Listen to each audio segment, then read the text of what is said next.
Hi players, this is John Boyega, and this is Star Wars Battlefront 2. So I've been playing the Star Wars Battlefront 2 beta a lot recently, and overall I enjoy it.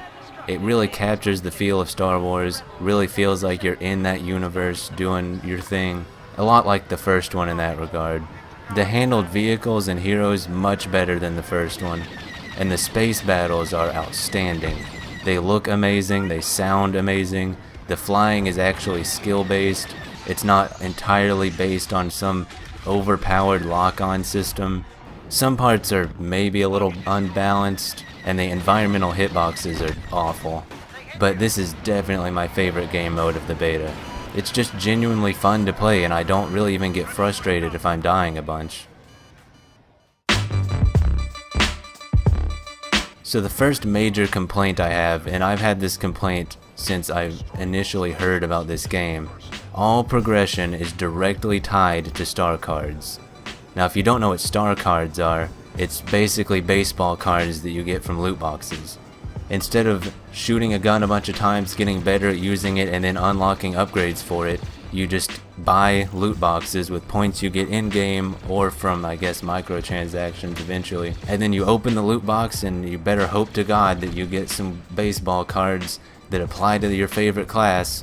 Now I know I went a little overboard with that. You can buy specific loot boxes for specific classes, but it's a bullshit system regardless. Now I won't go into the pay to win aspect of this because I think it's incredibly obvious and everyone's already talked about it. Instead, I'm going to focus on the main issue I have with it, which is that it's a deck of cards. The entire game is focused around a deck of cards. Why are there cards? What do they have to do with Star Wars? What do they have to do with first-person shooters?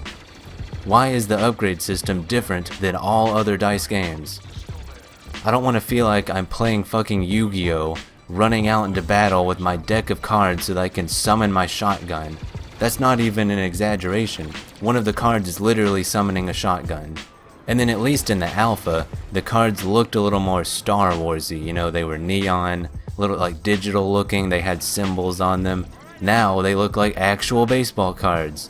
The only difference is that they have Star Wars things on them. It's just a beta, Roach. That means it's immune to criticism. They could change all this. Yeah, okay, I'd like to see them completely redo the entire upgrade system from the ground up and have it ready to play at launch in a couple of weeks. Yeah, that's gonna happen, definitely. This isn't just with DICE though. I've seen a lot of companies do this recently. It's like they see that mobile games are successful, so they try to implement elements from mobile games into their actual video games. That's why we see cards in video games that do not need to have cards. It's elements from mobile games that have squeezed their way into AAA titles for no reason other than that companies are so disconnected from their audience that they don't know what people actually want. My next complaint is the ground battles. Why is DICE so afraid to make this game similar to Battlefield? I honestly don't think anyone would care if ground battles were just a reskin of Battlefield. I want to be able to get in a vehicle that's already on the map. I want to be able to get in the gunner seat of a vehicle that someone is already driving. I want to be able to fly the gunship while my buddies shoot out the back. What I don't want is to buy a vehicle with Yu-Gi-Oh points and then spawn as if I am the vehicle. Why won't DICE learn from their own successes? Also, why is the squad system based on how fast people die? Why can't I choose my squad like in Battlefield? Why can't I mark objectives to attack? Why does this entire game feel like a crippled version of Battlefield? One of the main things I wanted to do in this game is to play the entire multiplayer game modes, but with bots instead of players. Now I get that it's primarily a multiplayer game, but sometimes I just want to play against bots so that I can try out different heroes, weapons, maps. I don't have to worry about letting my team down or getting killed a whole bunch.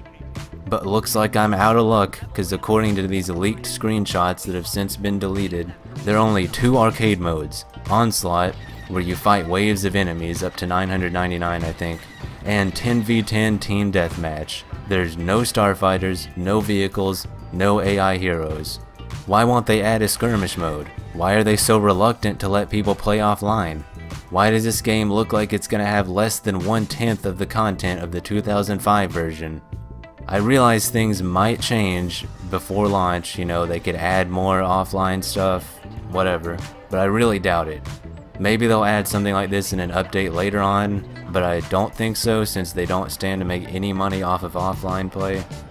I mean, I would gladly pay for an offline DLC that adds like Skirmish, Galactic Conquest, all that stuff, but I just don't see it happening. Well, those are the main points that bothered me. I could go on about how unbalanced Strike is, or how much I hate cross-era heroes and weapons, but I think those are things that they are planning to fix, and they're pretty easy to fix. I do not think they plan to fix the things I talked about in this video, mainly because I don't think they see them as problems that need to be fixed. Like I said earlier, I enjoyed playing the game because I love Star Wars and it really feels like you're in Star Wars when you're not shuffling your Yu-Gi-Oh deck getting ready for the next duel. I can only hope it gets better with time. That's about all I had to say about that. Be sure to like and subscribe if you want to, and I'll see you next time. By the way, new episode of Milton coming out on Halloween probably. It'll be like a Halloween special type thing. Alright, that's it. Bye.